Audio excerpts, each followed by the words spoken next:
Cœur de la mêlée, c'est l'émission sur Sud Radio pour revenir bien sûr sur cette journée de Top 14, la 15e journée avec vous au 0826 300 300 avec Yohan Huget, que vous pouvez bien sûr entendre sur Sud Radio et lire également dans les dans les librairies. Je ne vous avais pas dit au revoir chez Hugo Sport. Merci Yohan d'être avec nous. Bien sûr, on en parlera de ce livre tout au long. Il dit même pas bonjour déjà, donc s'il disait s'il dit au revoir, on s'est pas surpris. Il attaque d'entrée. J'attendais Philippe. Et là non. Ah, il nous a quand même dit, tu vois, je n'ai pas joué avec Zidane, c'est Zidane qui a joué avec moi. Voilà, vous voyez un petit peu le niveau du mec, quoi. C'est du Tu parles de Philippe. C'est Philippe qui a dit ça. C'est une phrase de Philippe Sanguero. Il n'a peut-être pas eu la chance, tu sais. Ouais, Philippe Sanguero qui est là. Bonsoir Philippe. Bonsoir à tous.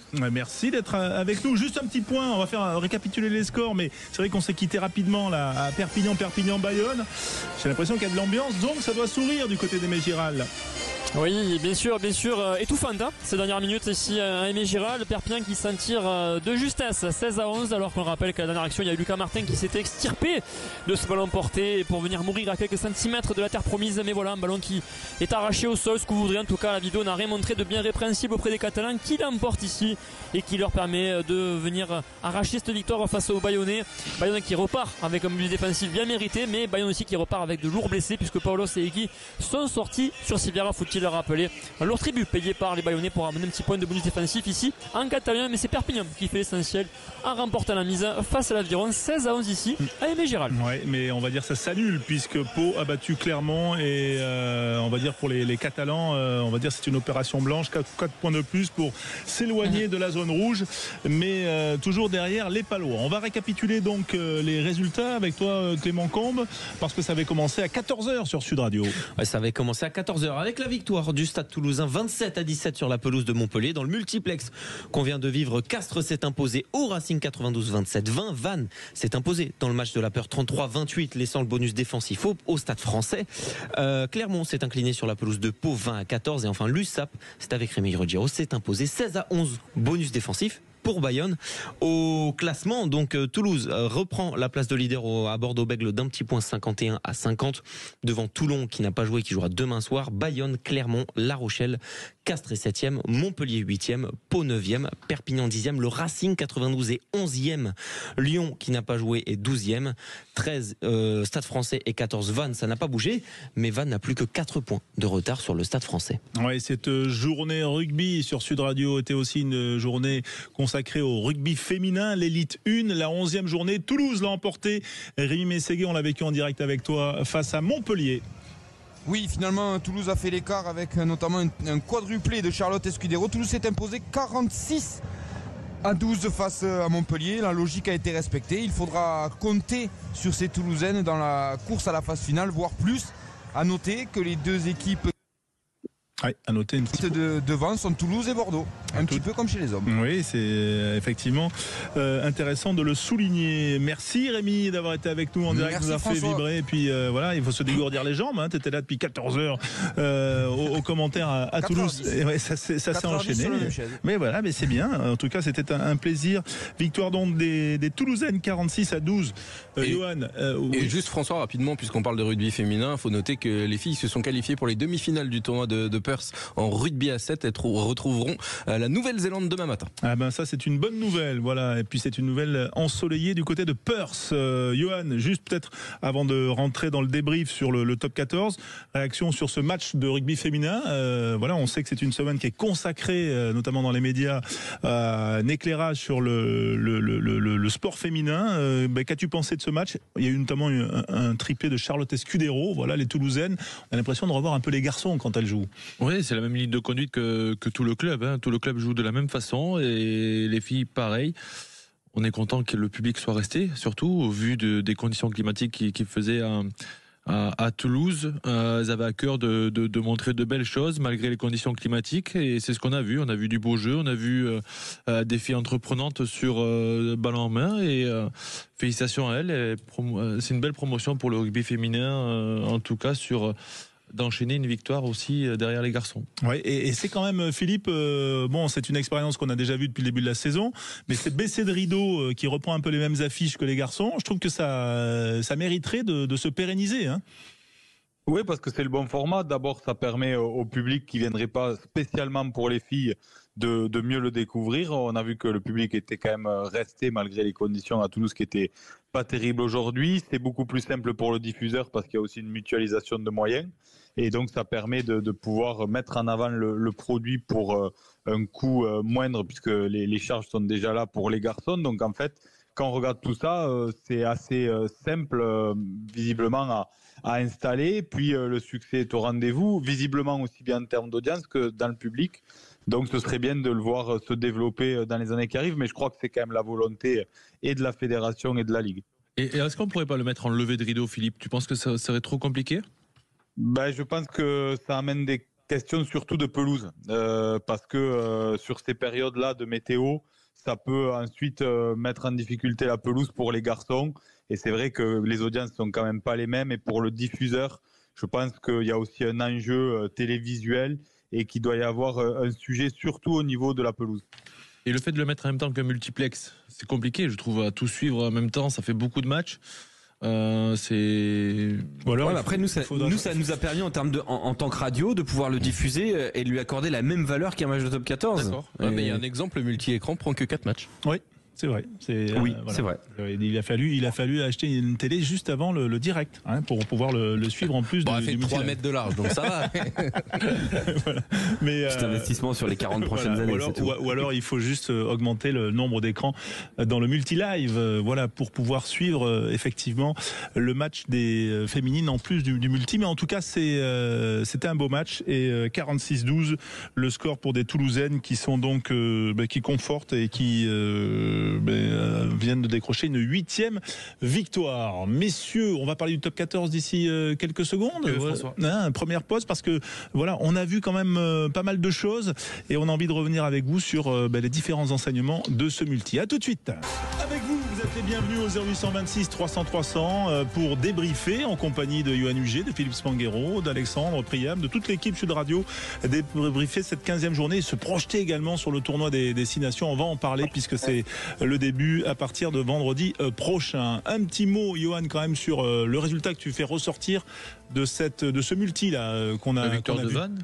Oui. Victoire de Vannes, 14 contre 15 dès les premières minutes et une belle victoire collective malgré le retour des Parisiens en fin de match. Victoire 33-28, points de bonus défensif, ça veut dire qu'ils réduisent l'écart de 6 points face à leur adversaire direct.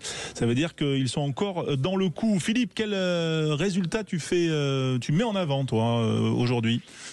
Moi, c'est le coup de Castres. Alors, on sent quand même que l'électrochoc avec la mise en retrait de Jérémy Davidson a eu lieu. On sent un CO soulagé, libéré avec ce match en Champions Cup la semaine dernière et puis ça enchaîne avec un autre succès. Ils ont maîtrisé leur sujet en première mi-temps surtout, mais c'est surtout la tension qui monte d'un cran au niveau du Racing. Quand on regarde le classement, ils sont vraiment en bas.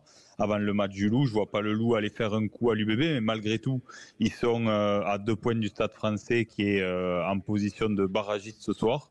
Et là, il y a peut-être des questions à se poser du côté du Racing par rapport à une réorganisation éventuelle du staff. Oui, on a vu Patrice Colazo dans les tribunes. Est-ce que ça veut dire que... Encore une fois non, mais bon, il n'y a jamais de fumée sans feu, on a envie de dire. Alexandre, toi, tu t'en penses quoi? Je pense que Stuart Lancaster, il reçoit le soutien de ses joueurs à plusieurs reprises désormais.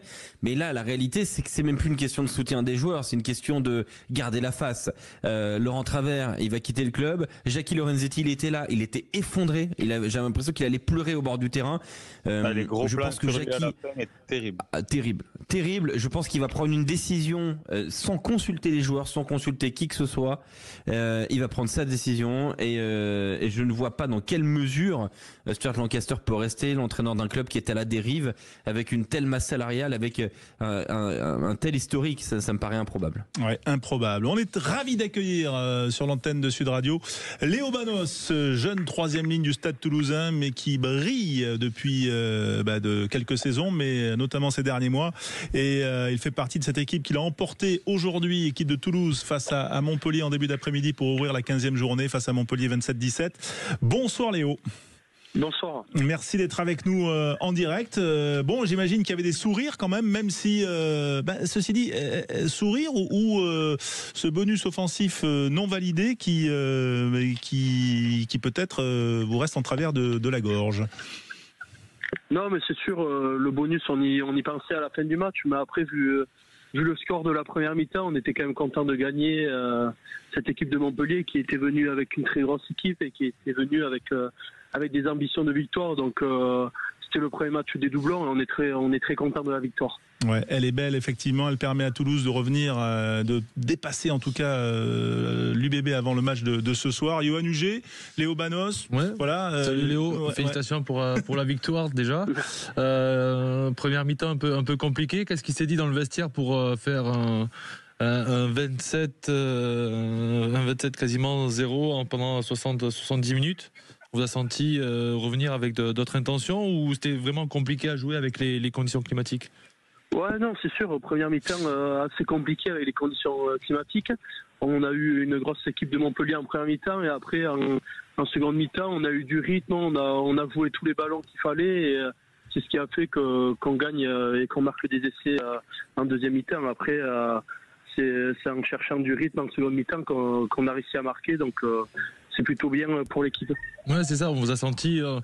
On ne savait pas trop si vous vouliez jouer en première mi-temps ou si vous vouliez faire un peu de ping-pong et on voit que le ping-pong rugby, ça réussit pas trop au Stade Toulousain.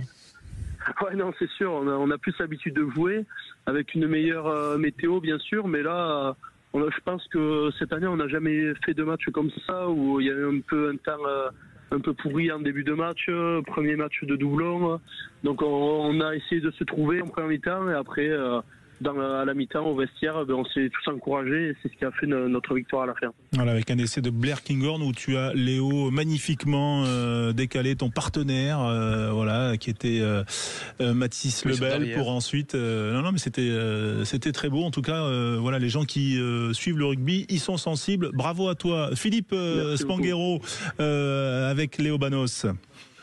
Ouais, bonsoir Léo. Alors une question, bon, on sait que le Stade Toulousain en a l'habitude maintenant, mais c'est toujours une période délicate, cette période de doublon qui arrive, c'est important de prendre les points, donc j'imagine que la satisfaction elle est là malgré que vous ayez perdu le bonus offensif à la fin.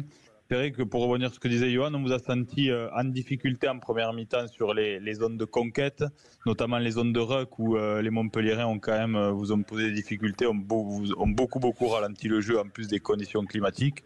Et après, on vous a senti beaucoup plus libéré en deuxième mi-temps et surtout extrêmement réaliste sur les ballons de récupération parce que finalement vous avez eu peu d'occasions. C'est sur les ballons de récupération surtout que vous avez fait la différence. Donc est-ce qu'il y a eu une consigne particulière là-dessus ? Non, pas forcément. Bon, on savait qu'on a un peu été bloqué en première mi-temps. Mais après, je pense qu'on a réussi à se débloquer en seconde mi-temps. On a voué notre jeu, on a voué des pénalités rapidement et c'est ce qui nous a mené à marquer. Donc, on a juste joué, et on a essayé de jouer le plus possible. On savait que Montpellier, ils avaient des gros joueurs, mais peut-être pas sur tout le match. Et donc nous, comme on a la condition physique, on a joué sur tout le match et c'est ce qui nous a fait marquer. Ah, ça paraît simple, hein. Ça paraît simple, effectivement. Tout est lié à la condition physique au final. Alexandre avec Léo Banos. Oui, Léo, bonsoir. Vous avez évolué aujourd'hui avec Jack Willis et Alexandre Roumat dans cette troisième ligne. Jack Willis ne fera pas le tournoi de destination a priori avec l'Angleterre puisqu'il évolue en France. Et Alexandre Roumat est pressenti pour remplacer poste pour poste Thibaut Flamand en deuxième ligne. Est-ce que vous le voyez capable de prendre le poste de Thibaut Flamand touché ?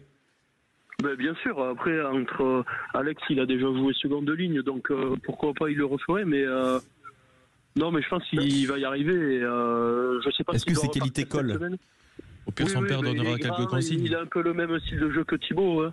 Ils sont très bons joueurs de ballon, ils défendent bien, ils sont très bons en touche donc à mon avis ça colle. Après à voir ce que l'équipe de France, le staff veut, mais à mon avis ça ira pour Alex. Ouais, parlons de toi quand même Léo, parce que c'est une saison qui marche.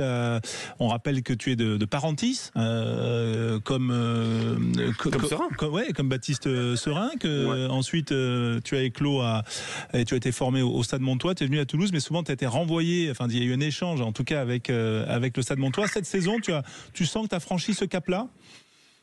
Bon non, mais déjà je suis très content d'être à Toulouse à 100%. Après, comme je l'ai dit avant, je suis très content de jouer le plus possible. Enfin, les coachs me font assez confiance, ils sont assez contents, donc je suis très content. Et dès que je joue, je me donne à 200% pour repostuler le week-end d'après. Et si ça marche pas, je me remets au travail. Et ça marche, je continue de travailler et je continue à essayer de faire les meilleurs matchs possibles. Ouais, 9 matchs de top 14, 3 matchs de Champions Cup. Pour toi, t'es au-dessus de ce que tu avais imaginé? Ouais, bien au-dessus. Après, j'ai eu la chance.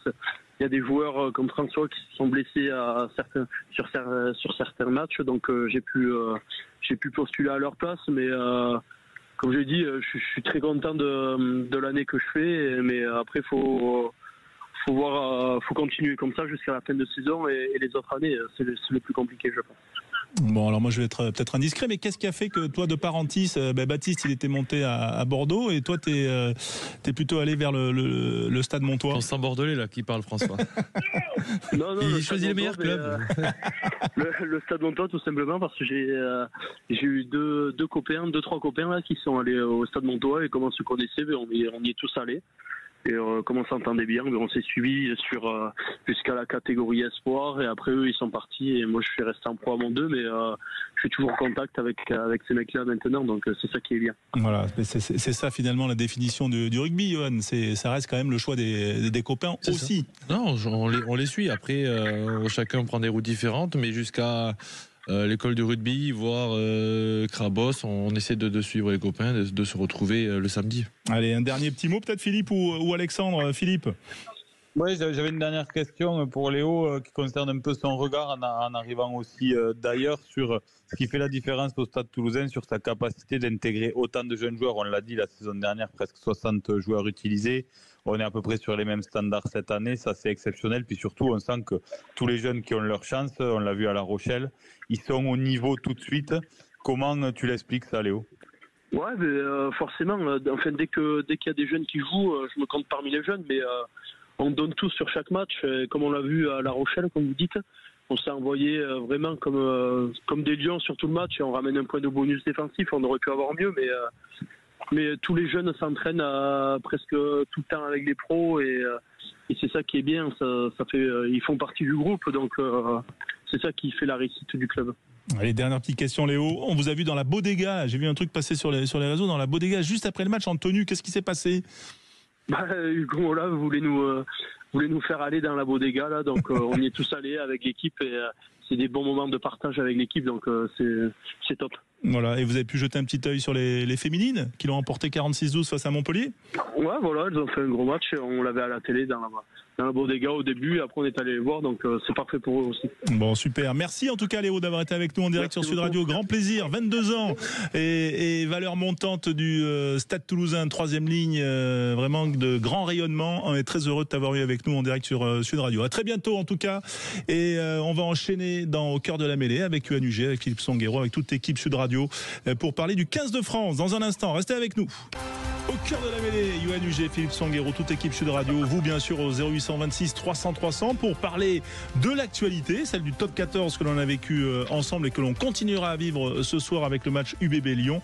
Et puis bien sûr, parler du 15 de France. Ça se rapproche pour le début de ce tournoi 2025. La France va affronter le Pays de Galles vendredi. Ce sera bien sûr en direct et en intégralité sur Sud Radio. Et pour en parler, bien sûr, notre équipe et nos invités. On est ravis d'accueillir Damien Traille, ancien 3/4 centre du 15 de France, 86 sélections avec les Bleus, et Christophe Porcu, ancien 2e ligne internationale bien sûr, et ancien de l'USAP. Bonsoir messieurs. Bonsoir. Merci d'être avec nous. Juste quand même, réaction d'abord avant de parler des Bleus. Christophe, voilà, ton nom est associé à l'USAP, même si tu es gersois et que tu as commencé, en tout cas à éclore à Auch. Voilà, ce succès précieux quand même pour l'USAP aujourd'hui, 16-11 contre les Bayonnais. Oui, mais tout d'abord, bien content pour eux, parce que c'est des matchs maintenant qui comptent presque double. Donc chaque défaite, ça se resserre un petit peu partout, et chaque victoire, ça permet de rester un petit peu dans le championnat, de ne pas être décroché. Donc félicitations à eux, même si c'était un match difficile, je crois, jusqu'à la dernière seconde. Ouais, c'était effectivement avec une dernière occasion pour Bayonne dans les toutes dernières secondes. Damien, quel résultat tu fais ressortir, toi, de cet après-midi, là, ce qu'on a vécu dans cette 15e journée de top 14? Bon, enfin, j'ai regardé tout particulièrement le résultat de la section. Je crois que c'est mon club, mon club de cœur. Quelle mêlée, Damien. Quelle mêlée aujourd'hui. Qui a gagné contre l'ASM. Je crois que c'était un match un peu piège avec une équipe de Clermont qui s'aurait fait une santé. Et on l'a vu notamment sur l'état d'esprit qu'ils avaient, notamment sur la dernière action du match de Coupe d'Europe le week-end dernier. Voilà, après c'est sûr qu'il y a des résultats qui sont un peu bizarres dans ce championnat, mais ça va être le cas tout au long de la saison, et je pense que ça va se jouer encore sur les derniers matchs, et que tout point va être important, que ce soit un point de bonus offensif ou défensif. Qu'est-ce que tu trouves bizarre, Damien, dans les résultats? Je crois qu'il y a eu quelques défaites à domicile. Voilà, c'est des équipes qui sont un peu moins bien aujourd'hui, mais voilà, je crois que ce championnat est très rude aujourd'hui, et il se complique encore plus. Et maintenant, ça va être la guerre, parce que c'est toujours compliqué de se maintenir, et que ça a des enjeux très importants. Donc, voilà, toute victoire, qu'elle soit petite ou grande, c'est toujours une victoire, et au classement, c'est toujours important.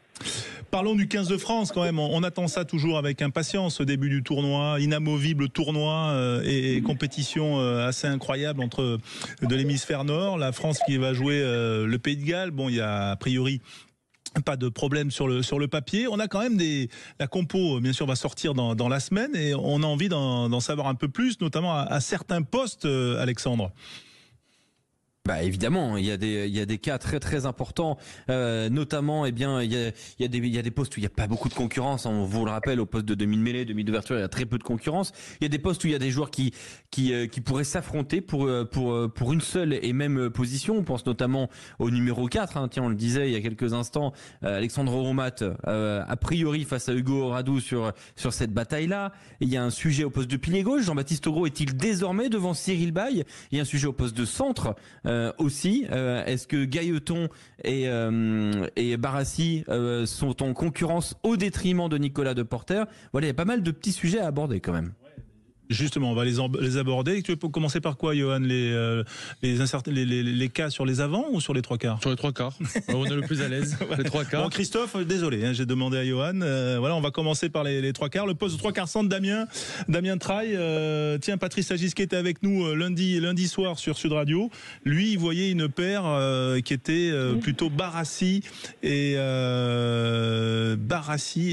Moefana. Ouais, Moefana. Non, Gailleton, il voyait. Ouais, Gailleton. Ouais. Gailleton, ouais. Ah, d'accord. Tu nous as pas écouté lundi, Alex? Non, c'est pas grave. Si. Damien, au centre, poste que tu as occupé avec le 15 de France, comment tu verrais les choses?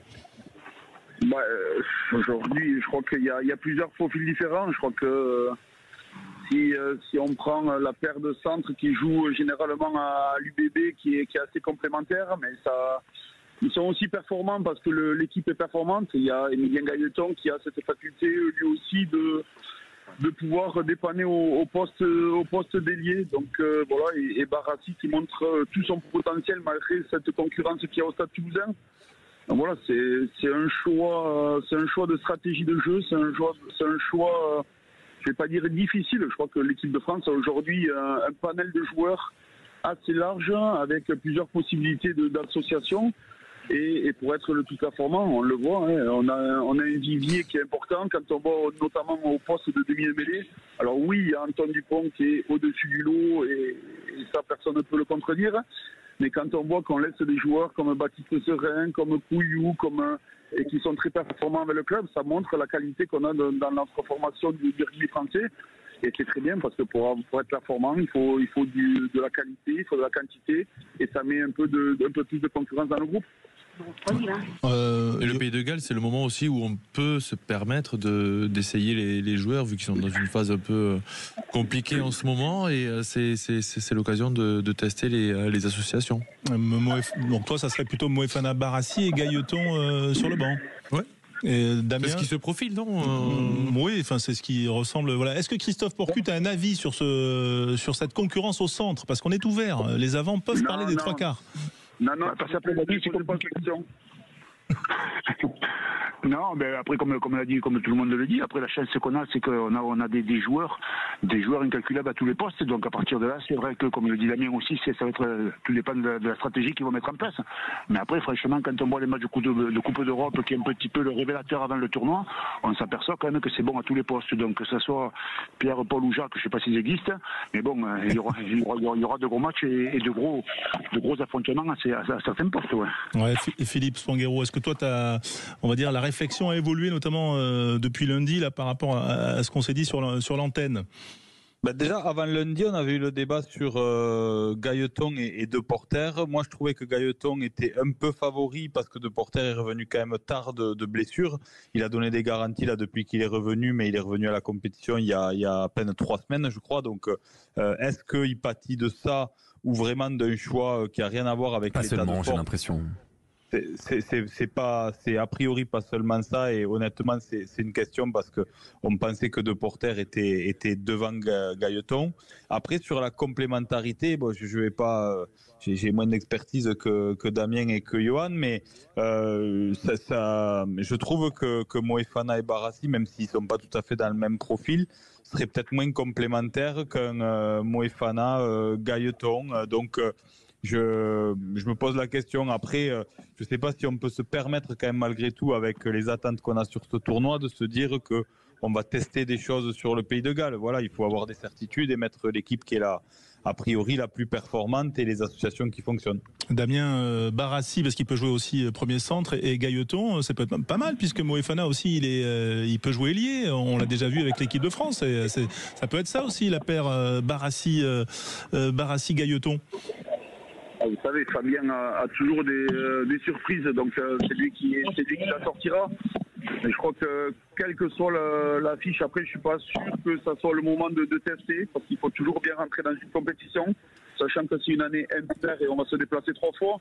L'important c'est de bien commencer cette compétition après 3 déplacements qui va nous attendre. Et je suis persuadé qu'en ayant un groupe compétitif, quelle que soit la charnière, les centres qui vont être alignés sur la feuille de match, on sera performant. Voilà, il va y avoir un choix aussi fait au niveau de la charnière. Quel neuf va être remplaçant? Est-ce qu'on va avoir un 10 remplaçant? Est-ce qu'on va utiliser la polyvalence d'Antoine Dupont? Voilà. C'est un mal de tête, mais un bon mal de tête pour le stade du 15 de France de toucher une équipe. Ouais, revenons quand même aux bases, Christophe Porcu, au jeu d'avant. Voilà, on le disait. Est-ce que Jean-Baptiste Gros est passé devant Cyril Baille, selon toi, après la tournée de novembre où Gros avait été quand même assez en évidence? Il y a eu la blessure de Cyril Baille qui est bien revenu quand même. Comment tu vois les choses, toi, Christophe? Je pense qu'ils vont partir tous un petit peu, ils sont tous à égalité. Après, voilà, ce qui va faire la différence sur ce début de tournoi, je pense que ça va être sur la compétition et sur Cyril Baille. Et reprendre, ça fait quoi? Ça fait 2 ou 3 matchs qu'il vient de reprendre, donc il va être peut-être un petit peu juste encore au départ. Et franchement, c'est comme le poste de centre, c'est un petit peu comme les postes qui sont doublés, voire triplés ou même plus. Quand on va sortir un pour mettre l'autre, ça va piquer. Donc peut-être un petit avantage sur ce premier match au Petit Gros. Ouais, Johan, toi Petit Gros. Petit Gros. En plus, ça, Jean-Baptiste Gros. On dira pas. Non mais Johan, tu connais aussi Fabien. Il y a une hiérarchie par rapport à l'expérience. Il y a l'état de forme, et il y a l'expérience, le vécu. Il y a l'état de forme de Sissou, de Cyril Baille qui revient juste. Tu le trouves bien Il est très performant, je trouve. Je trouve sur ses rencontres qu'il fait, notamment en Coupe d'Europe, qu'il a été percutant. Il se déplace.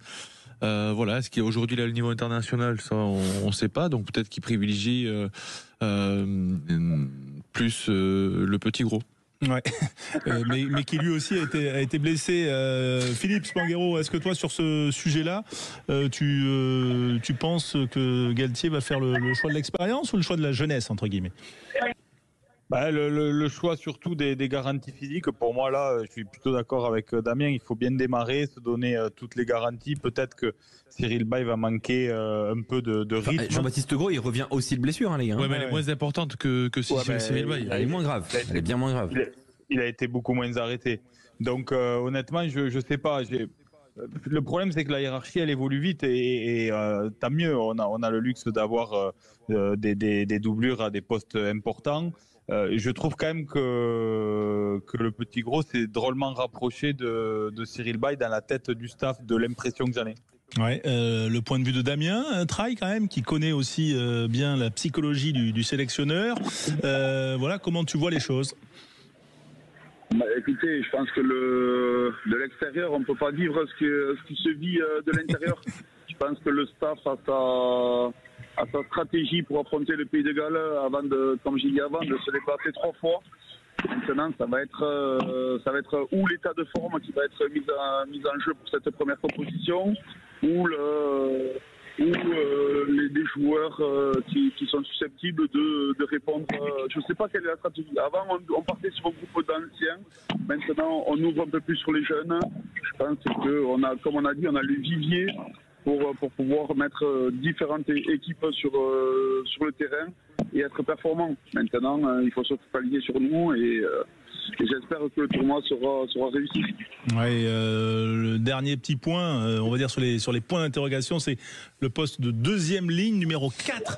Voilà la blessure de Thibaut Flamand qui rebat les cartes à ce poste. On a parlé d'Alexandre Roumat qui est revenu aujourd'hui, donc qui va réintégrer sans doute le groupe France. Voilà, comment tu vois les choses, toi, Christophe Porcu?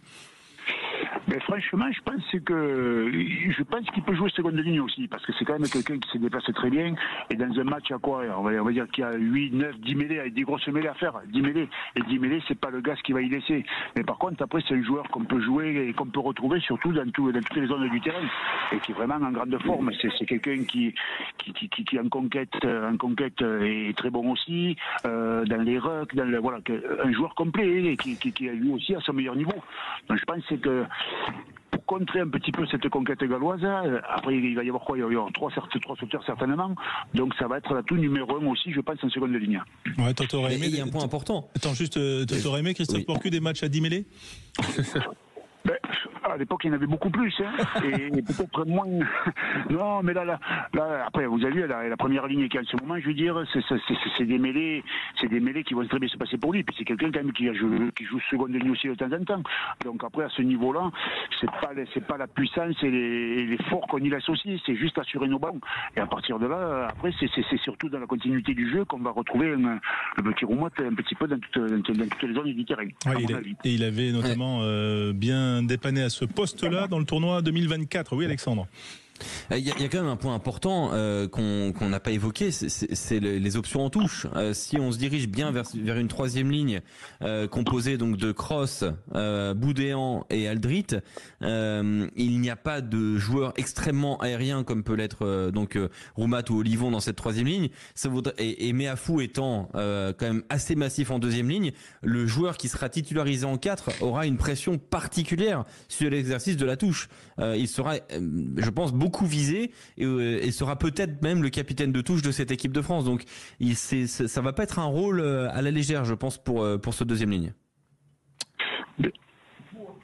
Oui. Christophe Porcu. Oui, c'est ce qu'on disait, voilà. Après, ça va être très stratégique, comme un petit peu partout, pour la conquête qui est quand même la base pour ces matchs-là. Et donc, avec un petit Roumat, quand même, je vous dis, qui excelle dans cette discipline-là. Donc, vraiment, je pense que lui, il va brouiller un petit peu les cartes au niveau du poste de seconde ligne, parce que Meafou, après, c'est quand même pousseur et plus au niveau des impacts. Mais pour se déplacer, pour maîtriser cette conquête-là, avec le petit Roumat, je pense que ça va bien faire l'affaire.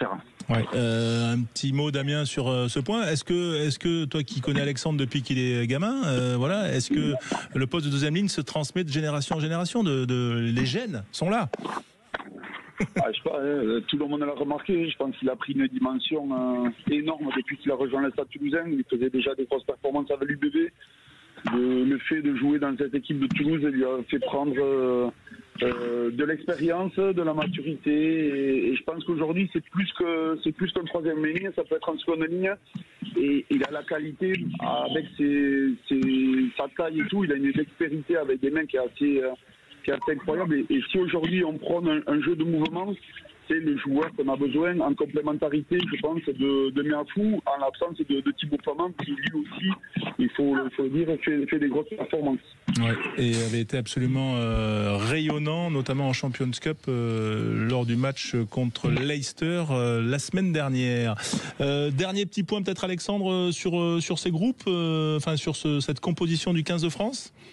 On va surveiller avec attention donc ce qui va remplacer Léo Barré, parce que Léo Barré a eu tout à l'heure face à Vannes un protocole commotion, une commotion qui aurait été donc constatée par le médecin indépendant de la Ligue nationale de rugby. Il n'est pas revenu sur la pelouse. Voilà, alors ça veut pas forcément dire qu'il y a une commotion, mais là pour le coup, le diffuseur et l'équipe annoncent qu'il y a une commotion. On n'est plus désormais à 7 jours, mais à 12 jours de repos, depuis quelques temps maintenant, ce qui indiquerait donc son forfait pour le match face au Pays de Galles, et un joueur qui devrait être appelé dès demain pour rejoindre Marcoussis demain soir. Voilà, on va vous remercier, Christophe Porcu, ancien deuxième ligne de l'USAP notamment, 2 fois finaliste du championnat, 3 sélections avec le 15 de France, et Damien Traille, ancien recordman des sélections au poste de 3/4 centre, Damien. Mais depuis, il y a eu Gaël. Oui, c'est très bien. Je suis très, très heureux pour lui et j'espère qu'il atteindra la barre des 100. Voilà, parce que c'est quelque chose de fort dans le rugby. Donc, j'espère qu'il reviendra vite sur les terrains et qu'il rejoigne ce cercle très fermé de 100 sélections. Des centurions, blessés au pouce, Gaël Ficou. Merci Damien Traille, merci Christophe Porcu. Toujours un plaisir de vous avoir, les grands anciens de notre sport sur Sud Radio. Dans un instant, Yoann Huget, Philippe Spanghero sont là, ils vont s'affronter. Ce sera le qui je suis. Voilà, il y a un spécial. Le jeu de culture générale rugby. Voilà, vous pouvez jouer bien sûr, nous appeler, participer. 0826 300 300 si vous voulez challenger l'équipe. Allez, à tout de suite sur Sud Radio.